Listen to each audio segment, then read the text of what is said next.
The San Francisco 49ers are staring at one of the most defining off-seasons of the Kyle Shanahan and John Lynch era.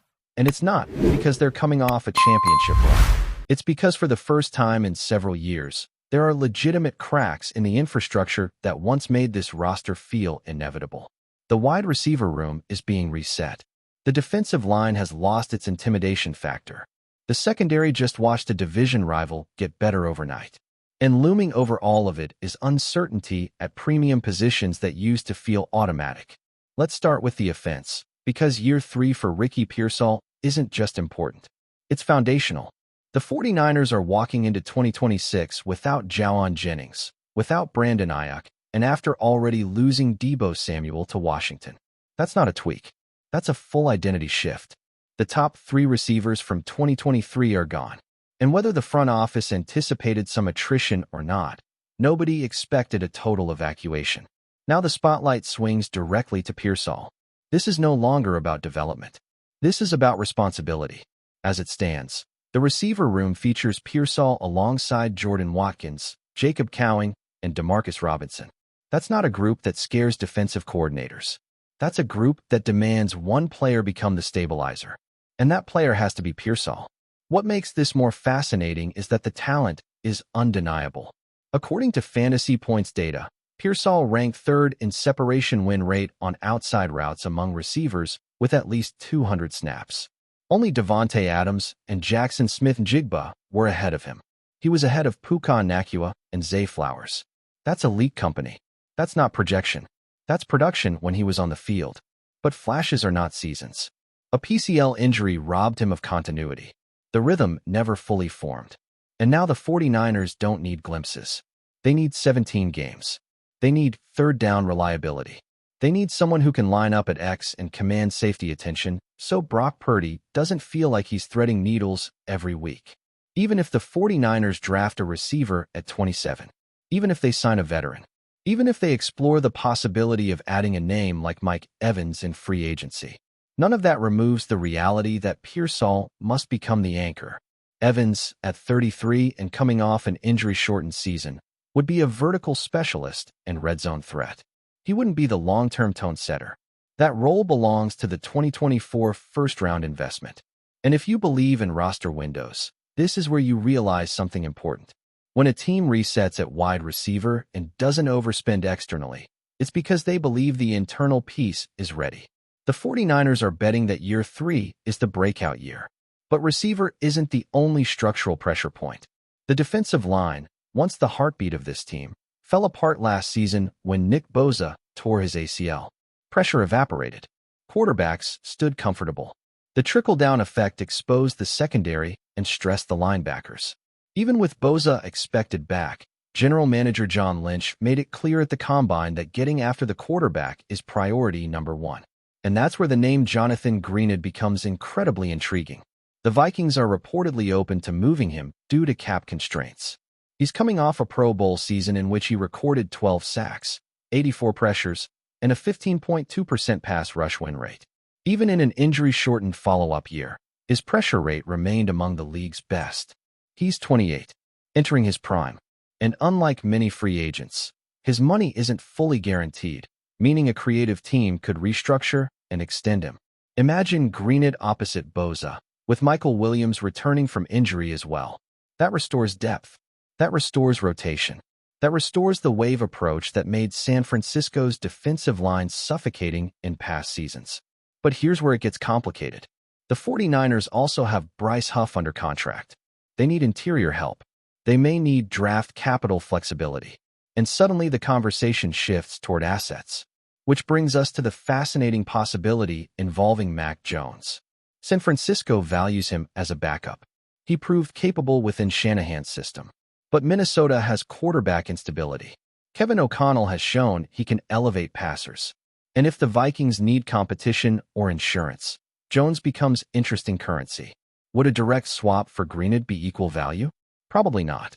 But if draft picks are included, if San Francisco can leverage Jones into both a defensive upgrade and future capital, that's the kind of calculated aggression that defines successful front offices. And here's the bigger strategic question. Are the 49ers willing to move comfort pieces to solve impact problems? Because while they're weighing those decisions, the division is shifting. The Los Angeles Rams just acquired Trent McDuffie from the Chiefs, a two-time All-Pro, an elite nickel who redefined the position before it became fashionable. Now he joins a Rams defense that already competes hard in coverage. Meanwhile, Seattle boasts Devin Witherspoon. The two strongest teams in the NFC West now have premium corners. San Francisco does not. That gap matters in January. And if you're watching this team evolve in real time, this is the moment to ask yourself whether Lynch responds aggressively or conservatively.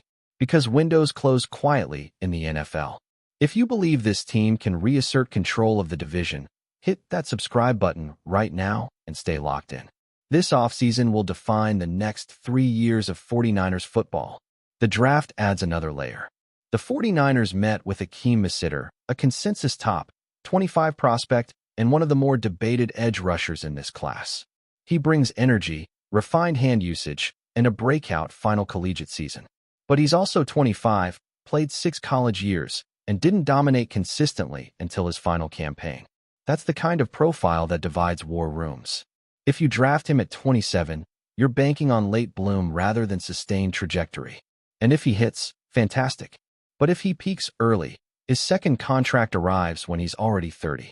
That timeline matters when you're building around a quarterback on a new deal. Speaking of foundational players, the silence around Trent Williams is deafening. No progress reported on a new deal. No guarantees finalized. And if he somehow reaches the market, the options behind him are uninspiring.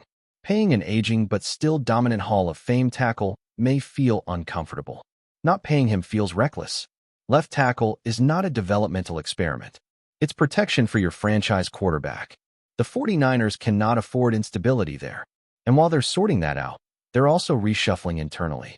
After losing tight ends coach Brian Fleury to Seattle's offensive coordinator role, Shanahan promoted Cameron Clemens from assistant offensive line coach to tight ends coach. It's another example of promoting from within, maintaining schematic continuity. But that room is anchored by George Kittle, who is recovering from a torn Achilles. Continuity helps. Health determines outcomes. Layer all of this together, and a clear pattern emerges. Receiver reset. Pass rush urgency. Offensive line uncertainty. Division rivals upgrading. Quarterback asset leverage. And through it all, the hinge point on offense is Ricky Pearsall. If he delivers a full season that matches his separation metrics, the 49ers can be patient elsewhere. If he becomes a true outside winner, the draft doesn't need to produce an immediate WR1. If he commands coverage, it creates space for everyone else. But if year 3 mirrors the inconsistency of the first 2, then suddenly San Francisco is scrambling at multiple premium positions simultaneously. That's how contenders slide into mediocrity. This offseason isn't about splash. It's about precision. It's about identifying which internal bets must cash in and which external moves justify risk. The 49ers still have elite pieces. Bosa returning changes the defensive ceiling. Pearsall emerging changes the offensive balance. A smart edge acquisition like Greenwood could restore identity. A disciplined but decisive draft could stabilize depth. But nothing about this moment feels automatic. The Rams made their move. The Vikings are listening on trades. The free agent market is unpredictable. And the 49ers are standing at a fork in the road between evolution and erosion. If Pearsall becomes what the data suggests he can be, if Lynch solves the pass rush with either draft capital or a bold trade, and if Trent Williams remains protecting the blind side, this team can absolutely reclaim the NFC West. If not, 2026 becomes a transition year rather than a contention year. And that's why this offseason matters more than any since Shanahan and Lynch arrived. If you want deep, film-level breakdowns and front office analysis all offseason long, make sure you subscribe now and turn on notifications. This isn't just roster churn. This is the reshaping of a contender.